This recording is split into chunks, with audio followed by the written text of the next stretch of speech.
The session today is about business modeling because kahin na kahin, what kind of a business and how we are really projecting our business to the market and to our investors or to anyone is making a lot of difference because we have to know that at what stage, how to really project, how to really pitch and present ourselves.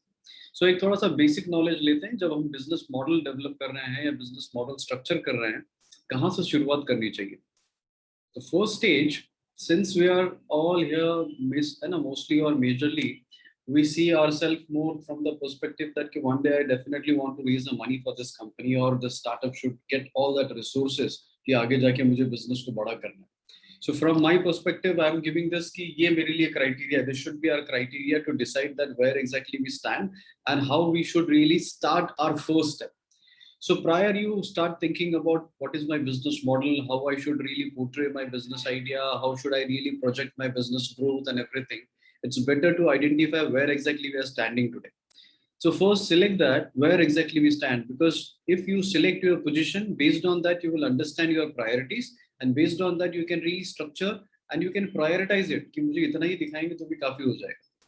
If your business at the current stage where you say I have nothing in my hand, मेरा सिर्फ on paper idea है, I'm just starting my this business and I'm looking for some capital supports, I'm looking for a skills, and it is not required every time when we are building a business model only for the funding only we are creating it.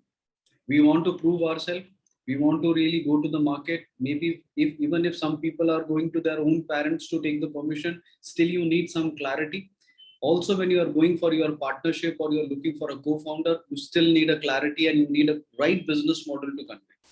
So at first stage, when you say my idea is completely on the paper, it's more like that you are at incubation stage. So when you say incubation, it has been considered and counted in two parameters. One, what is your experience so far? Because in case if you're already experienced guy coming from a 13 partner, maybe 10, 15 years of experience, obviously people will look up to you from a different perspective. They cannot expect that you don't have any idea about business and you just only have an idea. Majorly, on nutshell, incubation is more like that someone who is completely novice at that business model. Maybe they have a great idea, but they have no idea about how to structure a business and how to really take that business into market. So they want that someone else can really take that responsibility. So that is first stage. Second, you must be working on something great, but you have a design, you don't have enough capital, and you want some funding to really transform that your idea into prototype. That is your second stage. And you need a small amount, maybe a small pie, which will help you to at least prove that this design can really turn into a business, this functional product. Third, now you manage to really turn that that prototype into a real sample product. Now you have the product ready and you are ready to go to the market. You have at least minimum good people around you. You have some basic understanding about your business market. You know that in case if this ready product, if I take it to the market, maybe I can really make something good out of it. But still you have a doubts because there is a lot of clarity required. It is just again at the testing phase mode. So you need a seed funding. So you are taking a small amount or maybe small support and you are ready to launch in the market. Then the fourth one is you have already started something and you got that grip in the market that, okay, now I can really make it fast because now I can see this is an opportunity for me. I have tested my water. And now in case if I get all that another resources, I can move faster. Fifth stage is where you have all clarity and now you can see the bigger landscape. Yes, this is a business and I can really take it to the next level. You got your position in the market. A series A, series B, of course, you are taking that branches from your existing investors, or maybe you're adding few more new investors and you keep expanding your business and you know that you are on the right path. Venture capital, where you understand that, okay, this is a great, now you are transforming your company into a brand. You want to really make it a strong position. You want to show your identity. You want to show your muscles. Now you are really a great brand. And for that, you need a big bunch of money because initially you need a lot of muscles to show that all your position in the market. So brand, somewhere venture capital is required. And of course, when you really want to scale it, you want to diversify, you want to acquire more and more companies, you have a lot of things to really do from your side. Then you are going for a PE and a private equity and a scaling. Till that time, you will get a lot of idea and you will understand. But today, maybe at the early 4 or 5 stages, you need to identify. Maybe there are people who are coming from different background. Some businesses are already live. Some businesses are struggling. Some businesses are completely at the zero stage. Someone are having an idea but don't know how to really take it to the market. Select the right choice, not only basis of your idea, but also your experiences and your idea. Both together, make a combination and understand. Selection of this position is very important, because in case if you are having a something good, but if you are reaching to the wrong people, you will get embarrassed or you will not get the right results. When a two thing could happen. So selection is very important. We need to know that where we want to go. So first selection is your right position. So once you select, you know that, because based on that you will prioritize it. Now, when you define your position that I am at the pre-stage situation, you will not think about that how I can get my angel funding and how I need to really make a perfect product.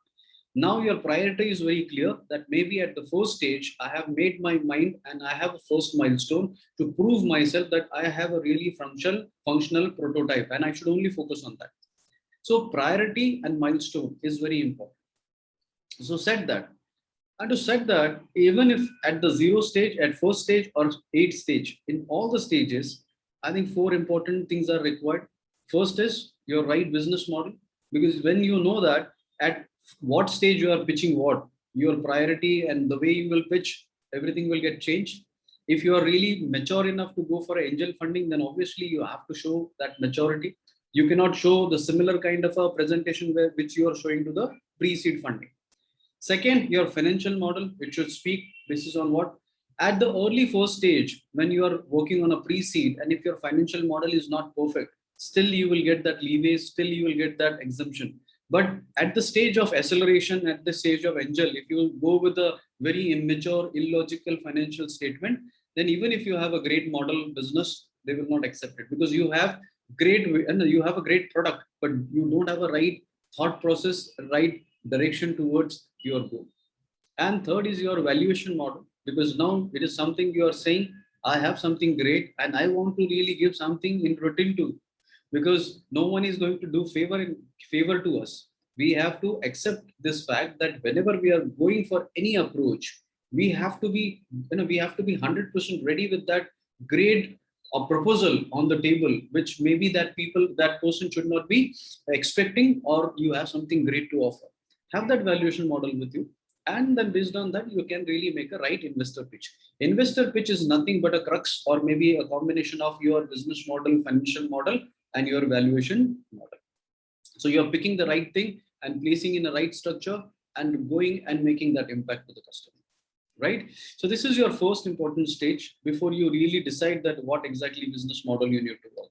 So let's discuss about the first stage, that is business model. Because today's subject, we are discussing that how to structure and what important factor you should really have in your mind before you are really you are trying to make your business model. The first stage we have observed. Don't try to take that whole burden on your shoulder. If your milestone has been decided, only think about that milestones to achieve, and later you can keep upgrading and evolving yourself. If you are going behind a perfection, it will never happen. And half cooked information, if you are going to the wrong people, they will pick it like anything, because then if they are already a professional people, they know their work with much more than us, they can pick more easily, even if we are really trying to give a better picture to them. Now, if you are working on your business model, 3 important stages. One, I think three and a type of business model normally is there in the market. First, especially in the startup. If your business is a linear business model, you should know that you know what kind of a business you are into. One is the linear business model. Second is your scalable business model. And third is disruptive business model. What is this 3 different business model you have? You should identify that, because this will also help you to understand that what is my business and what kind of an investment is really suitable for me, which right investor I should approach. Because every investor, they are also coming from their own business and a business journey. They are also coming from their own belief systems. They are also got stuck with something which they are comfortable with. Everyone is not investing in every kind of a business. So we have to identify that, and we should really match that where exactly we are fitting. Linear business model, something you know that it is completely dependent on some one or two factor. Whatever you are going to pour, it is going to take that kind of a organic growth. There is no possibility where you can really make a change in overnight. Maybe there is no possibility you can really take a big jump. There is no possibility where even if you are putting a lot of efforts, it may take a huge leap. Not possible. But if it is a profitable business, you can keep making a good money out of it. You can still go for it. That model, you should know that this is a linear model, because this will come on the table when you are going to discuss with your investor. Even if you are a linear business model, you should be able to prove, and there is a different methods and ways to justify that why this model is really great. Second is the scalable business model. You know, and you have that unique thought process behind your idea. There is something in your business which is really making you unique. And if you go to the market with that uniqueness, you can make a change in whole game plan. Maybe something which is too disruptive, or maybe something it is completely new in the market. You are pioneer into the game, something new, but you can really change that, change that gap. Or your go-to-market strategy or something is that which is making a leap in very short, in a short period. You can say, okay, let me check for what, maybe in first 2 months मैं इसको 6 महीने में test कर सकता हूँ. Within this 6 months, if I can prove my point, we can really scale in 2 years. आज आना, like for an example, if आप बोलोगे कि if you give me this money for the first testing, I will do a testing for first year. If every my figures and facts are really showing that same pattern, we can go for immediate 10 cities. But in linear model, that is not possible, because that required organic growth, वो एक साथ में दोनों चीजें जुड़ी हुई हैं, map कर रही है. So scalable model, especially like IT का product जैसा होता है. So IT products or SaaS products, you know that you have a product, IT product. Now, in case in the first year you have X number of customer with very short time period, और आप 10 लोगों की coding team डाल दोगे, product develop हो जाएगा. If you pour a money in the pour money for just only acquiring customer, you can really bombard and you can really expand that business. But in a manufacturing business, it is not possible कि आप एक साथ में बोलोगे नहीं मैं तो एक साथ में खड़ा कर लूंगा, because you need time to really produce the product, arrange the all material, sourcing, logistic cost, lot of factors are there. And the last one is your disruptive model कि भाई है ना, मेरा तो ऐसा है कि I am the only king, मैं हूँ और कोई है ही नहीं, और with my model I can kill everything. It's a game changer. So you have to identify, because that will give you a position that will give you some identity, that why you are fighting and why you can really prove that my idea is really great. Now, next selection is done. Now, two important stages here, because everyone want to really see from two perspective. One is your customer and second is your revenue. When you are selecting your user, and it is very important stage, because during the webinar also I emphasize on this, and in the course also I emphasize on that, because if you manage to select your user, half of the journey, half of the battle is you're really winning that. So first is your selection of your user. So you have to identify the right trigger point of your user, that why my customer will definitely buy my product. What is that trigger point you have? So you have to really highlight that in your business model. I have selected my right user. I know the trigger point of my customer, and I can really convert them. Second, the potential size of my relevant customer base, which I have identified that this is my potential market and I'm comfortable with. Now, from all the perspective, you are in the back of mind, you are aware about that, for what purpose you are making this business model. Don't try to show that bigger picture when you are working for prototyping. If you are working for prototyping, your objective and your all business model should only show that enough picture to your investor, which is really required to show, and which should not look like a dream, because they want to understand, and you also want to justify that this is in my reach, this is in my control. Even if something goes wrong, I have that capacity and control to really manage it. To show that much only, which you can really manage and you can really scale up to your control level, because initially you don't have that muscles to really deal with this big pressure. So show that big picture, so that will look like a potential size for your business. Third, your marketing path. Marketing is not only about spend. Marketing is a lot more about strategy. If you know your customer well, if you know your position in the market well, you will be able to understand how to communicate with your customer. So if you have a right strategy, you have to draft that complete path. how I'll make an awareness program for my customer, how I will acquire my customer, how I'll educate my customer, how I'll bring them for a demonstration, how I'll bring them for a conversion, how I'll really serve them, where I'll retarget them, where I'll convert them into my furthermore upselling and other solutions. So you have to make that whole path. You can make up, you can make that right spots, and based on that you will understand that which marketing is really suitable for my this business. Correct. And the last one is your journey of your user.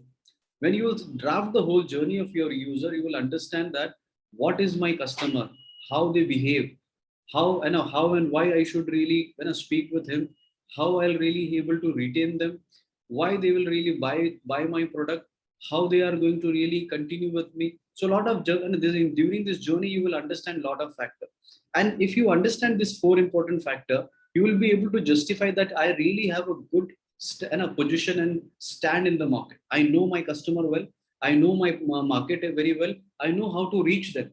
These are the three important stages, because you know that I have market, I have user, I have a product, my customer is happy with me. I have very clear understanding that how I can really catch them. Now you have understanding about your user.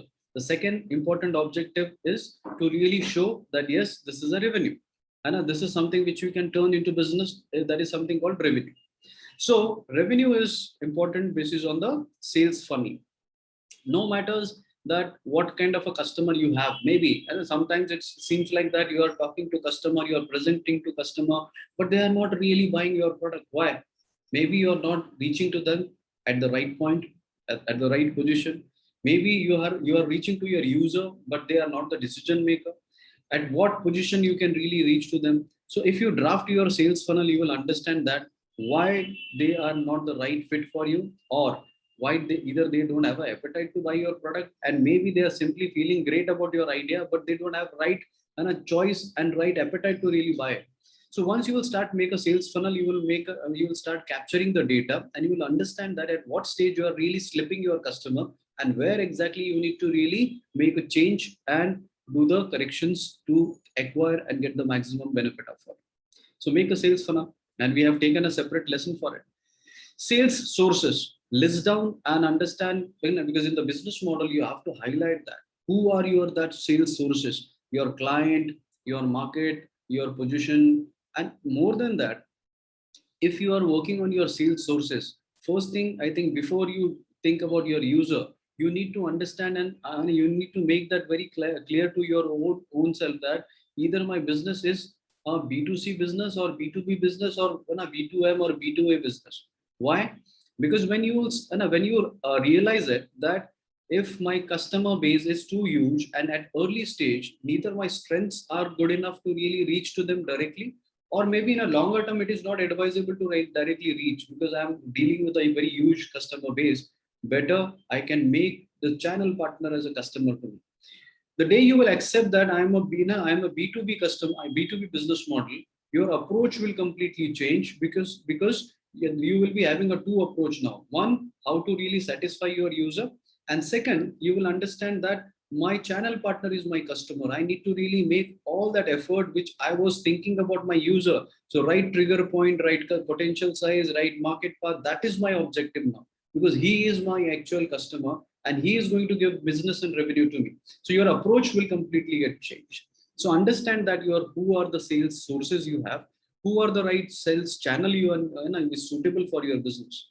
And also, selection of channel is not only when you feel like okay this is good for you. Actually, you have to draft that in a such a way where you have to identify what all strengths you have as a company, what all challenges you have as a company. If you are outsourcing this to someone else, how this whole outsourcing is going to give great benefit to your whole business. Only because initially you are getting that easy option, or some channel partner is coming and they are giving the easy revenue for first initial phase. If you are going with that pace, possibly in a longer term you lose a lot much. So better identify that first, that either which suitable channel is good for your company, not for you. And then the last one is how you are going to support your this whole. So make a journey of this. So you have to draft a journey that how the product will get stuck and how the product is going to be packaged, maybe right from the sourcing to package, processing to packaging to stores to customer, whole that journey, how you are going to really give services and the whole workflow. So if you have that all this structured flow with you, this will help you to really make your right business model, and it will give a clarity to all your customers also, your partners also, and to whom you are really pitching about it, because you know that what kind of a business model you have and for what purpose you are doing it, and how you really going to make revenue out of it. You know the all factors about your this business.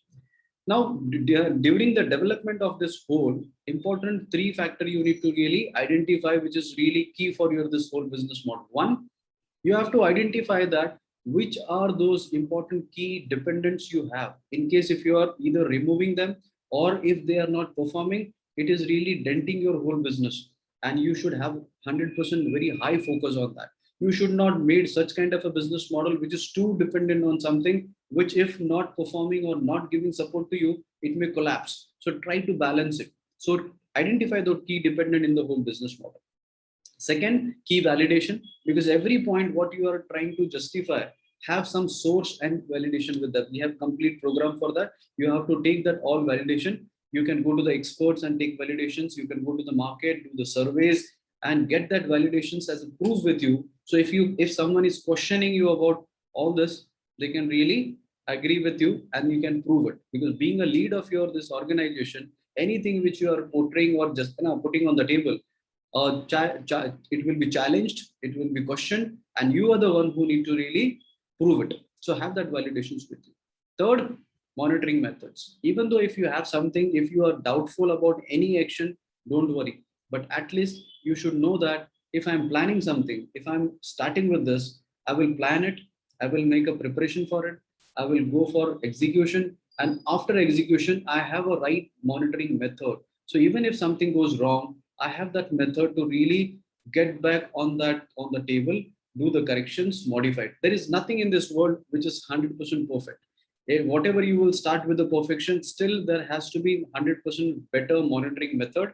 And because it is all depending on many factors, variable factors, whatever you have on paper doesn't mean that it will really go as per your plan. Monitoring method is a key important factor. So every stage you should have a key monitoring method, that after my every action, what is my method to monitor your KPI, your dashboards, your monitoring reports. Have that completely ready with you. So this is all complete structure. If you really simply work on this and a few factors also, you will at least make your some reasonable good business model.